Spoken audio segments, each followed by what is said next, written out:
Ficha de cátedra 12. Reflexiones en torno a la constitución de una antropología de los procesos de salud, enfermedad, atención. 1. Algunos antecedentes. Nos parece productivo iniciar nuestro recorrido siguiendo a Foucault en 1990, quien aborda los orígenes de la medicina y su vinculación con los individuos y la sociedad.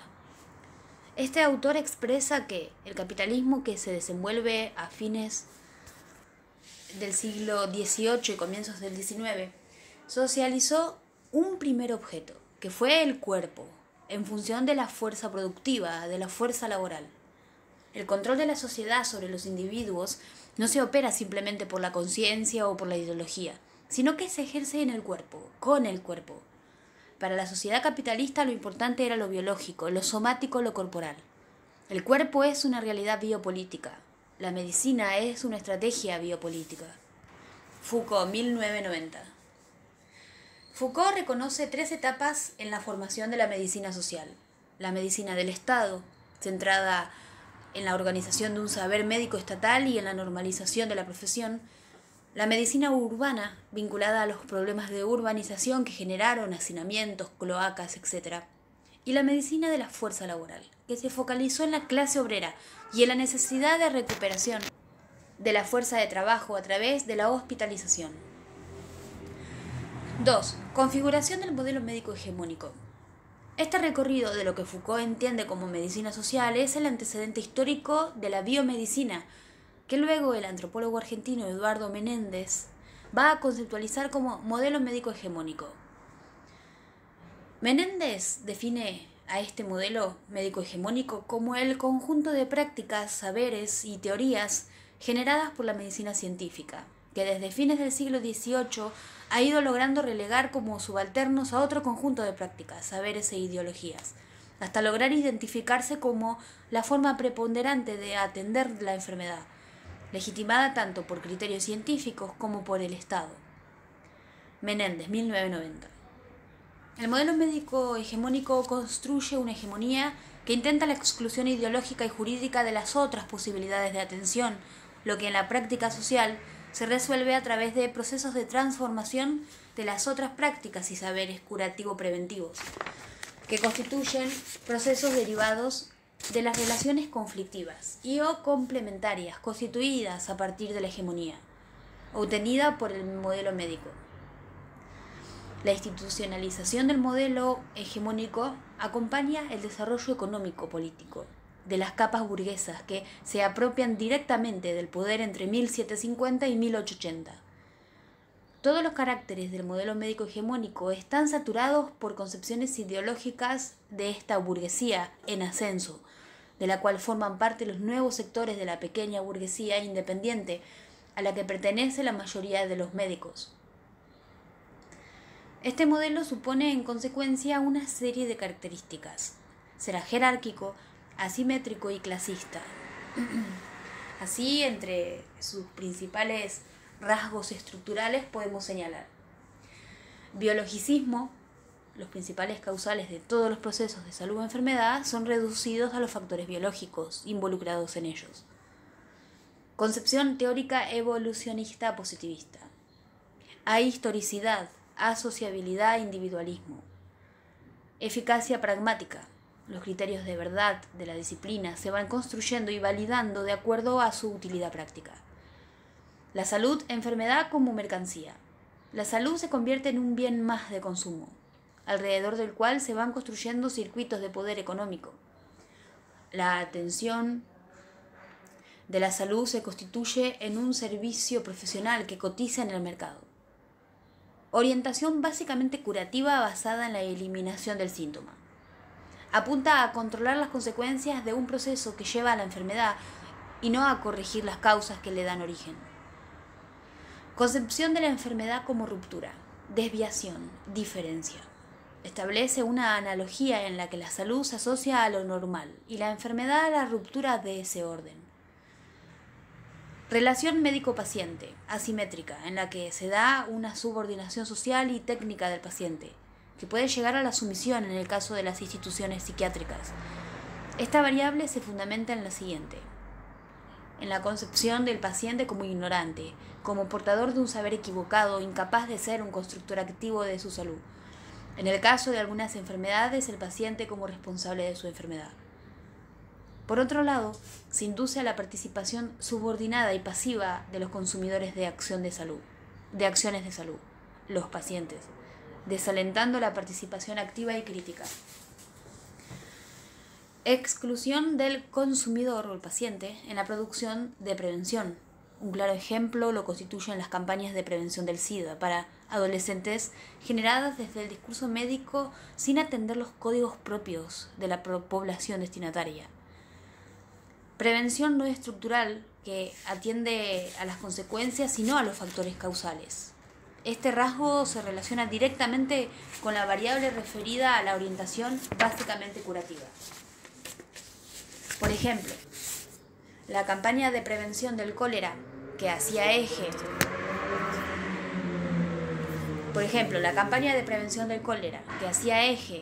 en clorar el agua y no en subsanar las malas condiciones de provisión de agua potable y cloacas. No legitimación científica de otras prácticas, en general las que provienen de culturas no occidentales. Y aún el caso del psicoanálisis, por considerar que no responden al método científico positivista. Tendencia a la medicalización de los problemas. Ejemplo, la menopausia o el embarazo, como momentos del ciclo vital de una mujer, son reducidos a problemas que compete resolver a la medicina. Tendencia inductora al consumismo médico. Por ejemplo, desarrollo de especialidades que se dieron a llamar la medicina del deseo. Cirugía plástica, reproducción asistida, etc. Predominio de la cantidad y lo productivo sobre la calidad. Predominio de la cantidad y lo productivo sobre la calidad. Los criterios de evaluación se focalizan en lo cuantitativo. Ejemplo, cantidad de dosis de vacunas que se proveen y no en el análisis del cumplimiento del plan de vacunación. Estos rasgos estructurales caracterizan inicialmente a la práctica médica individual y privada dominante durante el siglo XIX y la mayor parte del actual. Los caracteres enumerados no son fijos, sino dinámicos. Dicha dinámica responde a los cambios generados tanto en los niveles de la sociedad global como en las condiciones autónomas de la propia teoría y prácticas médicas. Estos rasgos determinan un tipo de práctica donde los factores etiológicos y curativos son depositados en la persona o a lo sumo en un ambiente natural, donde los procesos sociales determinantes de la enfermedad son muy secundariamente tomados en cuenta y donde el sujeto y los conjuntos sociales son considerados como pacientes. La práctica médica que resulta de este modelo es una práctica reparativa, que reduce su nivel de análisis al individuo o a lo sumo a la suma de individuos. La explicación causal de la enfermedad se puesta en lo biológico y algunas veces en lo psicológico. Este modelo no reconoce la salud-enfermedad como una construcción social, sino que la define como un hecho biológico en sí, dejando de lado la red de relaciones sociales, productivas e ideológicas que afectan la salud global de las personas. Es durante el periodo constitutivo cuando el modelo formula y consigue imponer su concepción excluyente respecto de otras prácticas consideradas alternativas. Pero esta exclusión se dará en términos ideológicos. Se fundamenta dicha exclusión en su identificación con la racionalidad científica y en un proceso de profesionalización legitimado por el Estado.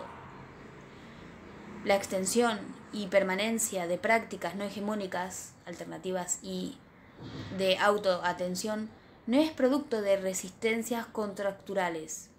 Más bien se mantienen y reproducen por su eficacia, su reconocimiento social y por ser frecuentemente las únicas y más baratos con que pueda contar cierta parte de la población.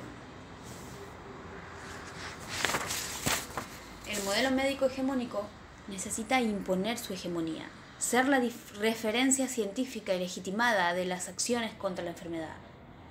Tanto la clase obrera como los dueños de los medios de producción y el Estado requieren, por razones contradictorias y complementarias, una organización contra la enfermedad que garantice la supervivencia del trabajador y su familia, es decir, que contribuya a la reproducción y a la productividad de la mano de obra.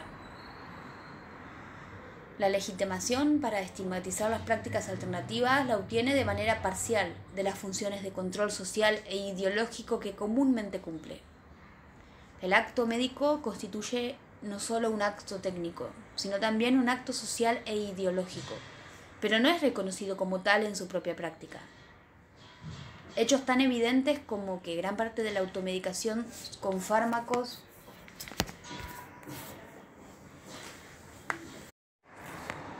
la población la ha aprendido del equipo de salud. De nuevo, hechos tan evidentes como que gran parte de la automedicación con fármacos la población la ha aprendido del equipo de salud tienden a ser ignorados o negados. Gran parte del uso erróneo fue transmitida por los médicos. Luego, al generarse modificaciones en la práctica médica, tanto en función de nuevas investigaciones como de observar la resistencia de la gente, dichas modificaciones no fueron transmitidas como equivocaciones o cambio técnico, sino que se percibe como error popular, sin registrar de dónde partió dicho equívoco. Lo social constituye un rasgo que la práctica médica puede reconocer en su nivel manifiesto, pero no lo aplica a sí misma. En este sentido, Menéndez plantea que tanto el Estado como la sociedad hegemónica, como el modelo médico hegemónico, comparten el supuesto que lo social fue concebido como algo dado, natural y no conflictivo. La estratificación social e ideológica generada en algunos países capitalistas utilizaría indicadores raciales que, como en el caso de Inglaterra, se utilizaron para establecer diferenciaciones en cuanto a puestos y jerarquías. El biologicismo del modelo se potencia para fundamentar las prácticas discriminatorias institucionalizadas en algunos contextos por las instituciones médicas. Con ello, se evidencia que la característica de autonomía de la profesión médica se debe a su relación con el Estado, con respecto al cual no es genuinamente autónomo. El Estado legitima a la práctica médica como la única habilitada para actuar sobre el proceso salud-enfermedad.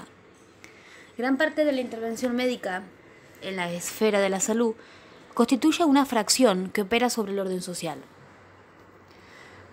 Las funciones del modelo médico hegemónico. El análisis de las funciones del modelo médico hegemónico constituye uno de los principales aportes de la antropología y de la sociología. El modelo médico hegemónico cumple una serie de funciones que podemos agrupar en tres tipos. 1. El que incluye las funciones curativas, preventivas y de mantenimiento. La primera es la que aparece generalmente como única, o por lo menos como la reconocida como más importante y relevante. Y en cierta medida así lo es. Por lo menos son las más frecuentes, son aquellas con las cuales se identifica la práctica médica. 2. El segundo tipo integra funciones de control, normatización, medicalización y legitimación. Son parte implícita del trabajo médico. Este necesita normatizar para actuar, requiere controlar para ser eficaz. Esto se hace evidente incluso en la forma de nombrar las prácticas o los programas. Control del embarazo, control del crecimiento y desarrollo del niño, control pediátrico, etc. Todos estos se sustancian a través de las llamadas propuestas normativas, que se construyen a partir de la interacción entre los organismos internacionales, OMS, OPS, etc., las distintas organizaciones profesionales y el Estado, y que se corporizan en formularios de historias clínicas, gráficos de seguimiento, criterios unificados de diagnóstico y atención y, fundamentalmente, en los conceptos y definiciones, que serán considerados válidos en el campo médico. Debemos recordar que el mero hecho de prevenir un padecimiento supone la posibilidad de normatizar y de controlar. El término vigilancia epidemiológica expresa en toda su transparencia este proceso, que en todos los casos supone además una organización jerarquizada de la normatización y del control, así como una participación pasiva de los pacientes. Estas funciones, por otra parte, tienden a radicar en la subjetividad del sujeto, procesos y consecuencias que deben ser buscados en la estructura, o por lo menos en la relación estructura-sujeto. Los llamados profesionales de la salud se han arrogado la facultad de determinar la moralidad de diferentes tipos de conducta y que también tienen acceso a un conjunto de conocimientos y recursos que pueden aplicar legítimamente a la eliminación o a la modificación de esas conductas. Por ejemplo, este proceso de medicalización se ha expresado por medio de la expansión de la cobertura médica a cada vez más áreas del comportamiento, convirtiendo algunos problemas, como el alcoholismo, en enfermedad u opacando la determinación económico-política de determinados cuadros de enfermedad. Entre paréntesis, la contaminación. Paréntesis y comillas.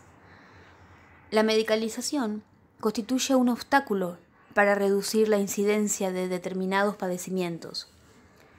El reduccionismo a lo biológico impediría en estos casos reconocer y en consecuencia actuar sobre otras problemáticas que son llevadas al campo de lo médico para su solución. 3. Un tercer tipo en el que se incluyen funciones económico-ocupacionales y constituye uno de los campos más investigados, el de las industrias de la salud y de la enfermedad. Estas industrias han generado una demanda de mano de obra comparativamente alta. En los países capitalistas centrales, el sector servicios es el que crea el mayor número de empleos, de nuevos empleos, y es el sector salud uno de los que más contribuyen a esa dinámica. Las funciones económico-ocupacionales deben ser relacionadas con uno de los rasgos básicos del modelo: la mercantilización. Esta categoría supone que tanto en términos directos como indirectos, las instituciones médicas están determinadas por el mercado. Esto quiere decir que la práctica médica, tanto en lo que hace a la atención reparativa como a la investigación, está regida por los intereses que se juegan en el mercado. Intereses que no debemos pasarlos como simplemente monetarios, sino tenidos de ideología.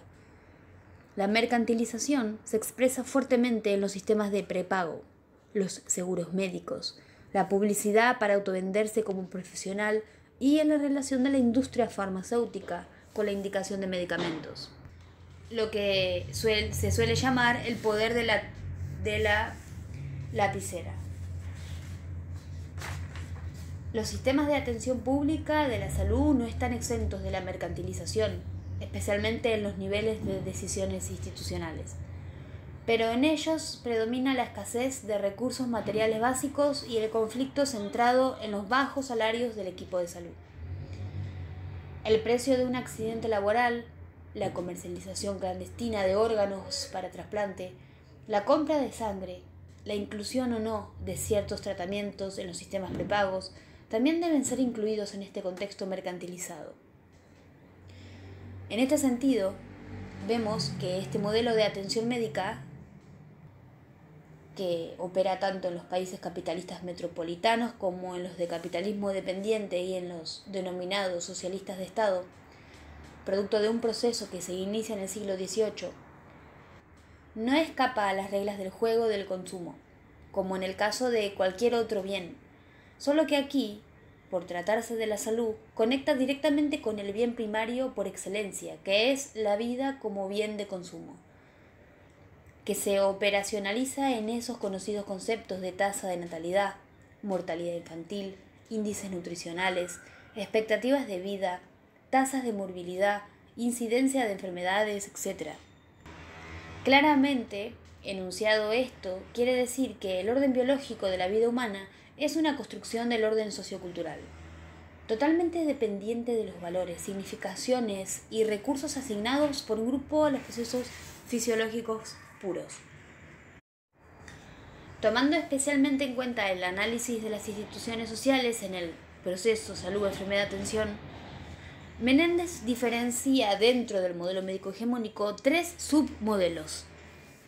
Uno, el modelo individual privado, donde el rasgo de mercantilización de la salud-enfermedad y la tendencia inductora al consumismo médico adquieren la máxima expresión. 2 y 3, los submodelos 2 y 3, los modelos médicos corporativos, tanto sean públicos o privados.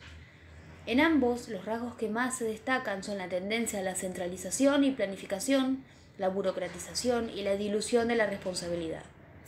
En ellos, las creencias y las prácticas están especialmente influenciadas por el marco institucional que regula las actividades, pero debemos tener muy en cuenta que estos modelos son entidades para el análisis y que tanto los pacientes como los curadores pertenecen, interactúan y negocian permanentemente en más de un modelo. Decíamos más arriba que el modelo médico hegemónico, saber aceptado como verdadero, se expande no solo por su propia producción teórica, sino también porque incorpora a su práctica los saberes alternativos, subordinándolos ideológica y técnicamente.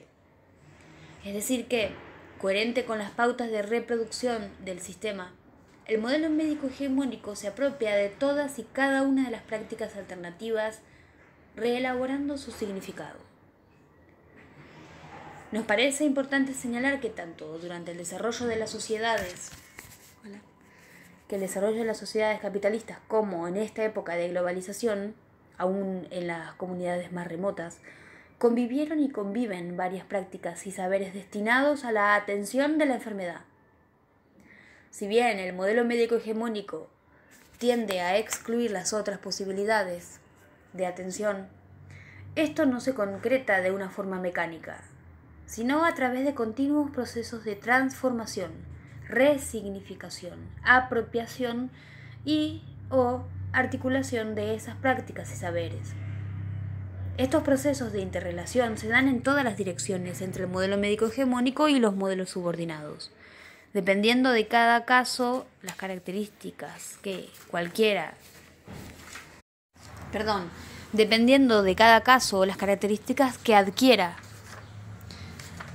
Tengamos en cuenta que lo que está definiendo constantemente en dicha interrelación es lo que será tomado como verdadero o válido y cuál será su justificación. 3. Modalidades de atención a la enfermedad y la salud. Hablar de modelos de atención a la enfermedad nos remite no solo a las actividades del tipo biomédico, sino que incluye todas las prácticas que los grupos sociales implementan intencionalmente, tanto para tratar los padecimientos como para evitar que estos se desarrollen. En las sociedades llamadas occidentales coexisten diversas modalidades de atención a las enfermedades. Por lo tanto, si tomamos en cuenta las prácticas o comportamientos que los sujetos y grupos sociales, de acuerdo a la posición social ocupada, ponen en juego con respecto a sus padecimientos, y tal como plantea Menéndez, identificamos diversas modalidades de atención. Entre estas podemos distinguir, de vuelta al último párrafo.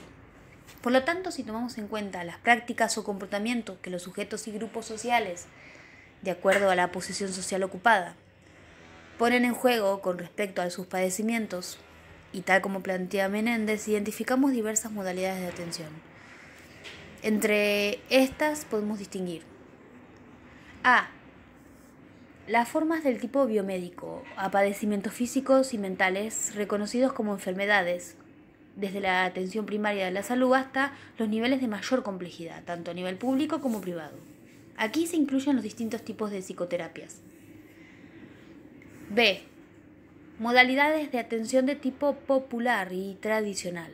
Por ejemplo, los curanderos, a la vez que deben incluirse ciertas figuras religiosas, como un papel curativo, como la rosa mística, y las actividades de sanación desarrolladas dentro de diversos cultos. Por ejemplo, los curas carismáticos. C. Las terapias alternativas. D. Formas médicas académicas pertenecientes a otras tradiciones culturales, por ejemplo la acupuntura. E. Las modalidades de atención centradas en la autoayuda. F. La autoatención. Cabe destacar que estas diversas modalidades de atención no son excluyentes de entre sí. A lo largo de la trayectoria de enfermedad, los sujetos y grupos sociales pueden implementar de manera alternada y o complementaria la automedicación, la cura del empacho, a la vez que consultar con un médico clínico.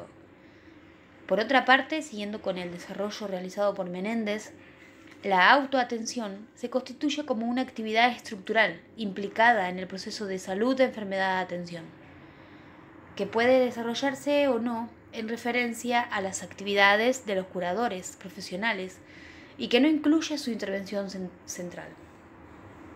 La autoatención puede ser pensada en dos niveles, uno amplio y otro restringido. El primero hace referencia a las diversas representaciones y prácticas que los sujetos y grupos sociales implementan con el fin de asegurar la producción biosocial, sobre todo a nivel del grupo doméstico, y será en referencia a la cultura del propio grupo. Se incluyen aquí las acciones ejecutadas en la atención de un padecimiento o su prevención, así como toda una serie de actividades referidas al aseo del hogar, a una dieta balanceada y al cuidado del cuerpo, entre otros. El sentido restringido de la autoatención hace referencia a todas las acciones que intencionalmente se aplican al proceso salud, enfermedad, atención. Por ejemplo, mi hijo tiene gripe, le administro aspirinetas, le hago vapores a fin de levantar los síntomas y no le permito salir afuera para evitar una recaída. Es necesario aclarar que, si bien se recupera la autoatención como principal forma de atención a la salud, no supone necesariamente que sea siempre eficaz y acertada, sino más bien interesa rescatar su importancia, a la vez que el papel que los propios efectores formales de salud juegan en torno a la autoatención, ya que, si bien los conjuntos sociales se apropian y aprenden de la relación médico-paciente, los curadores profesionales enseñan más de lo que buscan. Tal como ha sido descrito desde la perspectiva antropológica aplicada al campo de la salud, los saberes construidos en torno al proceso salud-enfermedad-atención no son privativos de la perspectiva biomédica, ya que los conjuntos sociales construyen significados, atribuyen sentidos y ponen cotidianamente en juego diversas prácticas en torno al mencionado proceso. 4. El surgimiento de la antropología y su vinculación con el campo de la salud. La tercera vía de desarrollo de la medicina social, tal como vimos con Foucault, es contemporánea al surgimiento de la antropología como disciplina científica, la cual recorta su objeto en el estudio del otro cultural, que fueron principalmente en este momento las llamadas sociedades primitivas. La mirada antropológica, condicionada por la escuela evolucionista, tratará como exótico, simple, primitivo, todas aquellas prácticas de las sociedades tribales que se vinculen con la atención de los padecimientos, íntimamente ligados a perspectivas religiosas y a la cosmovisión de cada pueblo. En la década del 30 comenzó a desarrollarse la antropología aplicada, vinculada directamente a las políticas de Estado.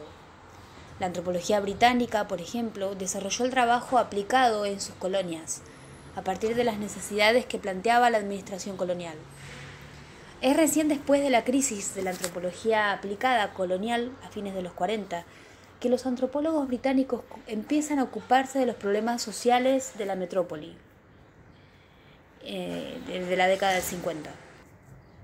En América, el desarrollo de una antropología aplicada vinculada a las políticas de Estado se formuló antes que en Estados Unidos, en el México posrevolucionario, actuando como legitimadora de la política indigenista, que propició la participación de los antropólogos como interventores sociales en materia de articulación sanitaria, lo que favoreció la introducción del funcionalismo en el estudio de las medicinas indígenas.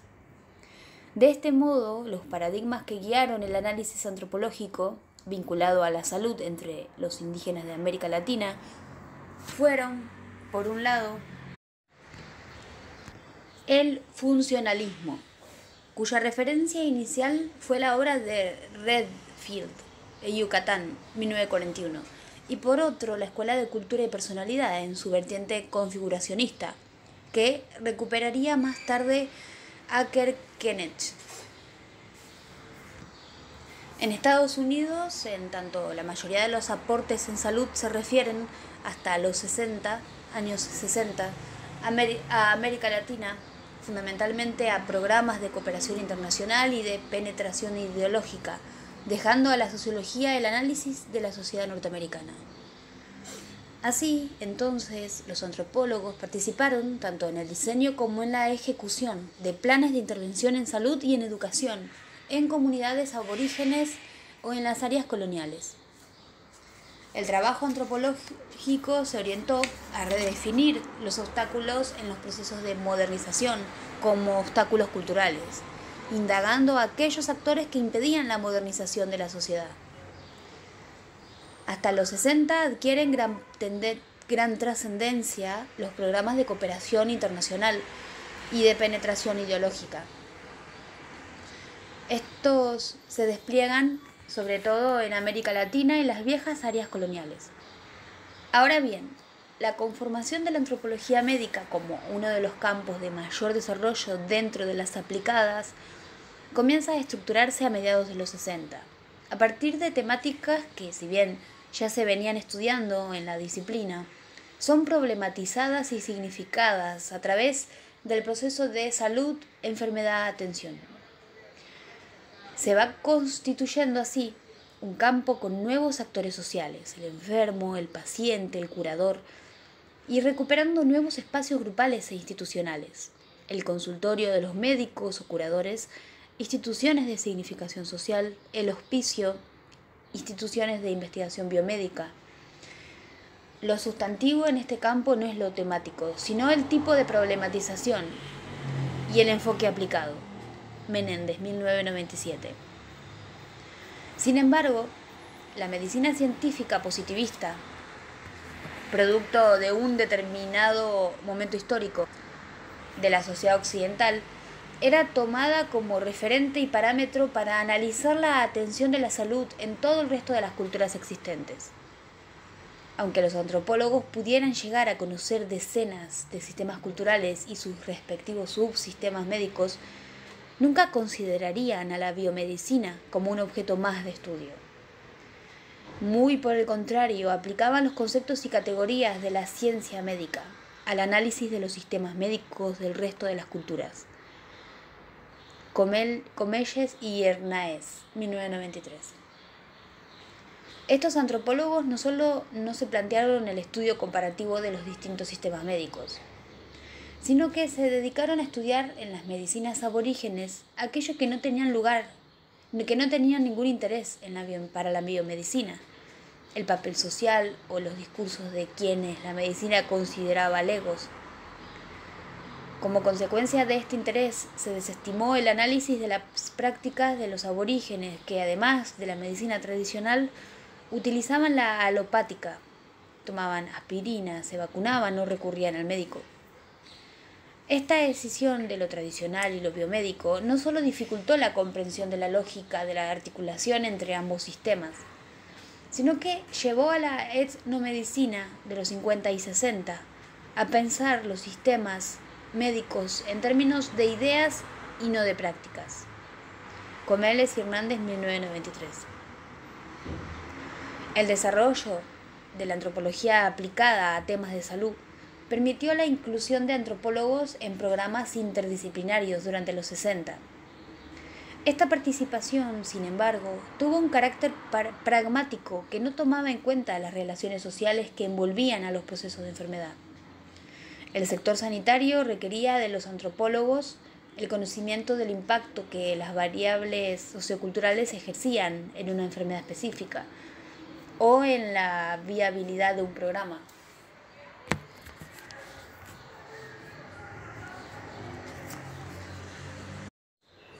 La demanda de determinados tipos de trabajo antropológico, iniciada tempranamente en los años 30, se incrementó hasta que, como producto de una serie de situaciones críticas ocurridas en los 50 y 60, se formularon denuncias sobre el carácter político e ideológico de la investigación antropológica, que afectaron el desarrollo de la antropología aplicada, que trabajaba sobre los procesos de salud, enfermedad y atención. Luego de un periodo de relativo silencio, la antropología aplicada se renueva con otras denominaciones a partir de los 80. Ahora es la investigación-acción la que trabajará sobre los procedimientos y su atención. La antropología médica clínica. En Estados Unidos, dentro de la corriente interpretativa en antropología médica, Arthur Kleinman, asumiendo la dualidad disease-illness que había desarrollado Frávega, y a partir del concepto de sistema de cuidado de la salud, inspirado en el sistema cultural de Gritz, propone abordar el análisis de la biomedicina como un sistema médico, entre otros, como una etnomedicina fisiológicamente orientada. Todas las actividades de cuidados en salud son respuestas socialmente organizadas frente a la enfermedad y pueden ser estudiadas como un sistema cultural constituido por 3 sectores: profesional, tradicional y popular, cada uno de los cuales vehiculiza creencias y normas de conducta específicas, y diferentes alternativas terapéuticas. En la misma línea, Good, 1977, y Del Vecchio Good, 1980 y el 82, proponen el modelo de análisis de las redes semánticas para comprender los diferentes factores que intervienen en la construcción de realidades médicas. Consideran que toda práctica médica es eminentemente interpretativa e implica una tarea permanente de decodificación y negociación entre diferentes sistemas semánticos. Las redes de símbolos asociados a enfermedades específicas en una sociedad determinada son utilizadas por los individuos para interpretar lo vivido, articular la experiencia e imprimirle una forma socialmente legítima. Los aportes de Kleinman, Good y Del Vecchio Good reinscriben las creencias y las normas de comportamientos y las expectativas referentes a la enfermedad en el contexto más amplio de normas y valores que predominan en una sociedad. Tanto las redes semánticas como los modelos explicativos, sobre todo de los pacientes, son cambiantes en el tiempo y polisemánticos. Posteriormente, Good, en el 2003, trabajará en una línea más centrada en la experiencia, afirmando que ningún relato antropológico de la enfermedad puede permitirse abordar solo la enfermedad objetiva y la representación cultural de la experiencia, y mantener la experiencia subjetiva blindada como una especie de caja negra. Su planteo teórico es fenomenológico y analiza las relaciones entre 1. La experiencia corporal, 2. El significado intersubjetivo y 3. Las estrategias narrativas que reflejan y reelaboran las experiencias de la enfermedad, y falta una, 4.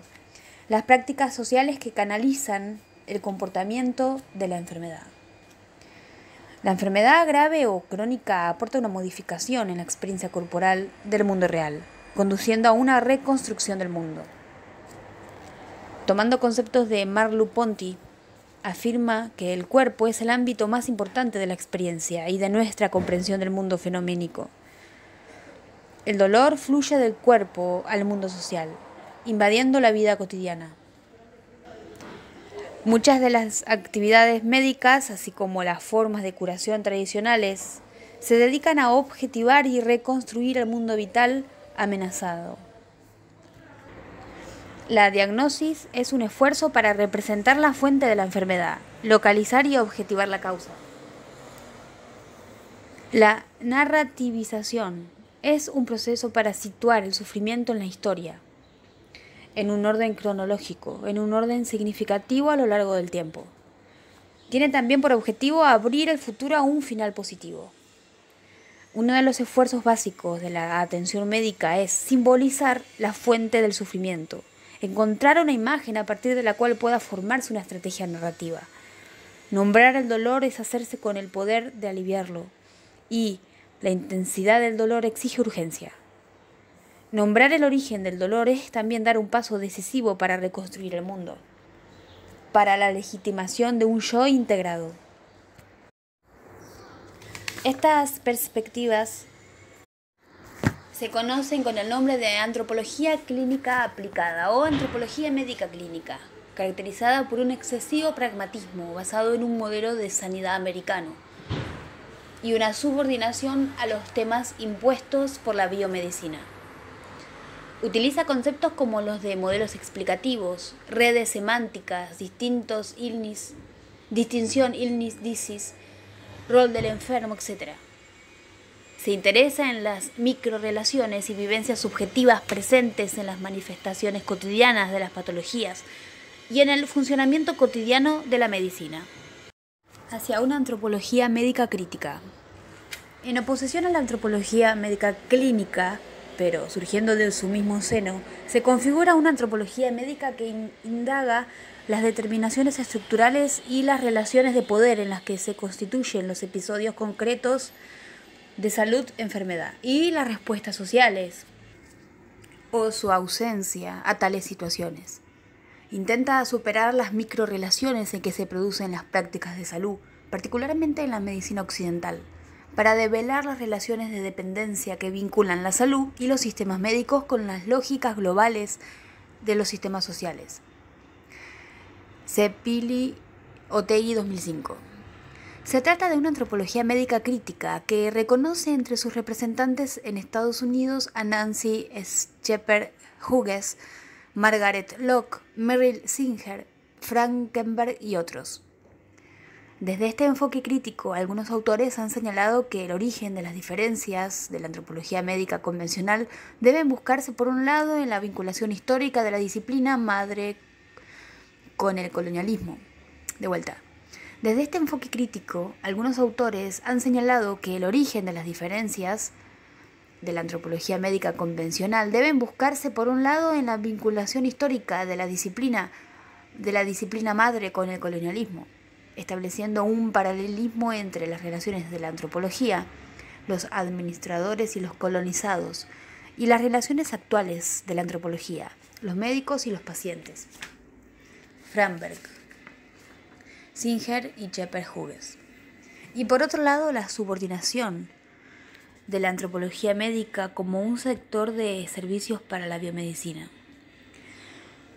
La concentración en elementos simbólicos y rituales, como si estos existieran independientemente del contexto político-económico, y la búsqueda de rasgos psiquiátricos y médicos exóticos en los estudios etnomédicos contribuyeron al empobrecimiento de la subdisciplina, llegando a plantear un determinismo cultural desvinculado de la sociedad mayor.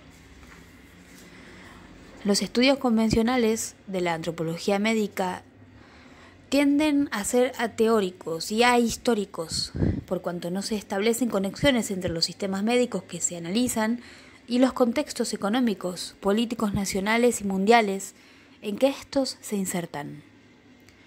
Pueden incluso ignorar la estructura y el funcionamiento de los sistemas de salud más amplios dentro de los cuales tienen lugar el problema particular o la faceta en estudio. Scheper Hughes, en la misma línea que Singer, considera que, al igual que los primeros antropólogos coloniales que aceptaron la inevitabilidad de la empresa colonial, los antropólogos médicos no cuestionan el carácter inevitable ni la superioridad tecnológica de la biomedicina. Lo que no se está dando es el cuestionamiento radical de las premisas materialistas de la biomedicina, con la posible excepción de Tausig.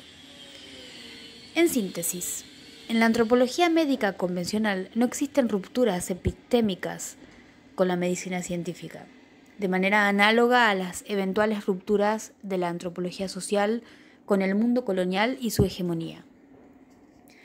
Finalmente, tanto Scheper Hughes como Singer consideran que una condición necesaria para constituir una antropología médica crítica es la desidentificación y, por ende, la independización de los intereses de la biomedicina. En consecuencia, un enfoque crítico debería estudiar los problemas de salud en el contexto de las relaciones de clase e imperialistas propias del sistema capitalista mundial. La antropología médica debe prestar atención sobre las maneras en que la experiencia del paciente desafía a la hegemonía médica y a la medicalización, tanto en niveles colectivos como individuales. Por estas razones, el estudio de la experiencia y la acción del paciente es un correctivo importante a la tendencia a dar por sentado que, dado que el poder está concentrado en las estructuras del macronivel, el micronivel está determinado mecánicamente desde arriba.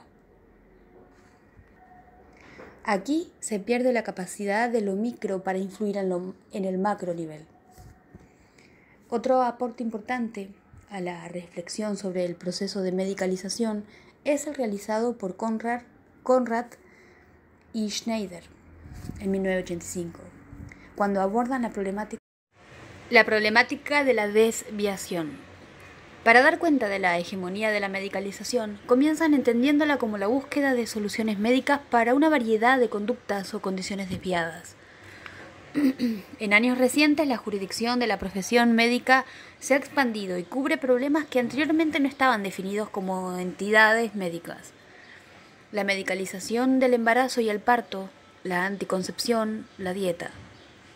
Estos autores centran su interés en la medicalización de la denominada conducta desviada.